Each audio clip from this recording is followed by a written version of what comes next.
Well, clearly the war against this public health emergency is far from over. So let's join Dr. Shalom Oni, a public health physician. He joins us right here in our Lagos studio this afternoon. Thank you for joining us. Thank you, Kayode. Let's see if we can pick up from where we stopped with Professor Happy.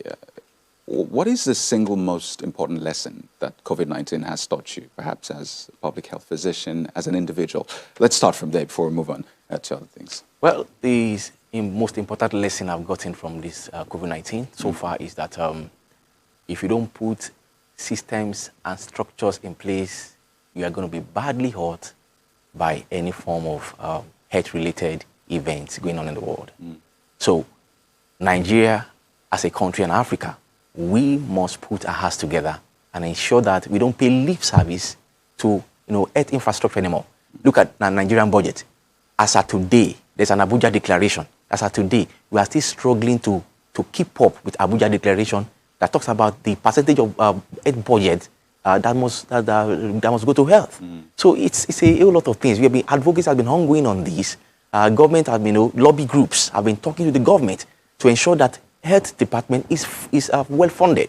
So going forward, if we don't put our hearts together, because when pandemic comes, you won't be able to travel out to Europe, to Germany, where you get this treatment top class. So invest in the primary health center, invest in general hospital, and invest in the tertiary too, so that we are fully kitted when such cases come up. If you could rate our response so far, how we have put those structures and systems in place from, let's say, February the 27th, when we recorded our index case, to this moment. If you could give us a scale of 1 to 10, how would you rate us so far? Well, I would rate Nigeria 5 over 10. That's average. Average. Okay, well, let's talk about our measures. So schools are gradually reopening. You just saw religious centers reopening across the country. Domestic flights have resumed. International flights will resume in the coming days. Did you really, I was speaking with Professor Happy, we're talking about eventualities. Do you foresee any, and do you think we're prepared for that? You've rated us average, by the way. What do you think we're prepared for the eventualities? Now, let me pick up from where Professor Happy stopped. Right.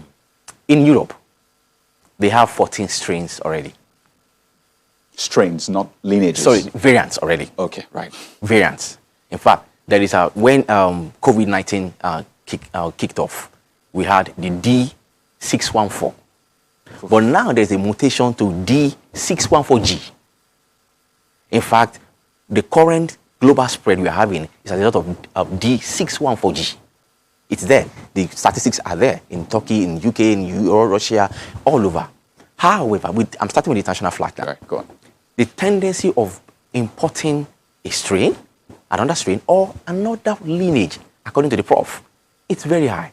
So this is the time when we must give the molecular biologists a voice. They must come on board to ensure that we come up with the right surveillance system. In fact, they must be well funded right now, so that those who are being quarantined, those who are going in and out and being quarantined, they go beyond just testing. You are also doing a genomic sequencing so you're a step ahead for those who are positive, so that if there's a new entry of a strain or another genome in Nigeria, we can pick it. He rightly said that we have 10. But with this opening of international flight, we could have more than 10 in the next couple of weeks. So our surveillance system, our molecular biology surveillance system must be strong, so that at every slight entry, we are able to pick a new entry. Oh, wow. And do you see us doing that already?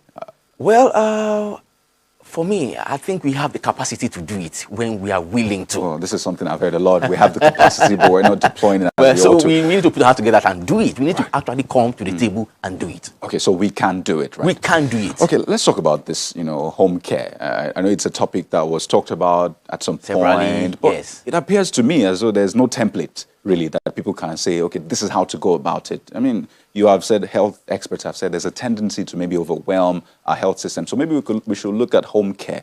Is there anything about that? Yeah, something has been going on home care. But let me start by saying, home-based care of COVID-19 kicked off by default. How do I mean?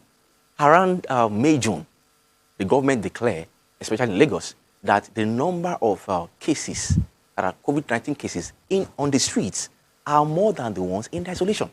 So as a result of that, home-based care has already kicked off on the existing structure of COVID surveillance that is at the local government and ward level. However, there has been some training ongoing by National Primary Care Development Agency, even by State Ministry of Health. They've been training laboratory health workers, they've been training logisticians, and they've been training doctors and community health workers that will now ensure that at least you do a visit to a positive COVID-19 case in their house, then you complete the 14 days or 21 days, as the case may be, by phone. While the care is happening at home. It's happening at home. So the structure now is kicking off. However, the home-based care thing has kicked off, by default. I mean, it started way before we even... Exactly, that's it. Wow, I mean, great insights there, Dr. Shalom Oni. But I'd like to thank you so much, public health physician. Thank you for your thoughts. Thanks for having me. Well, let's head outside the country. Wuhan, China used to be the epicenter of the coronavirus pandemic when it first hit the world. Well, over 6 months after, many countries are still battling to contain the spread of the virus, but it seems that Wuhan is back to its old normal. Well, pictures from the weekend show thousands of people packed shoulder to shoulder with no face masks in sight, frolicking on rubber floats and cheering along to a music festival. Well, it's not a very 2020 image, if you ask me, but it was a scene this weekend in the Chinese city of Wuhan, where COVID-19 first emerged late last year. We'll take a look at our website, channelstv.com, where you can get access to stories in different areas from business, health, politics, sports, Africa, and around the world. Like this one, Nigeria confirms 417 new COVID-19 cases set to resume international flights, and so much more, all at your fingertips. Well, that's the COVID-19 update. Thank you for watching. I am Kayode Okikiolu. Do stay healthy and stay safe.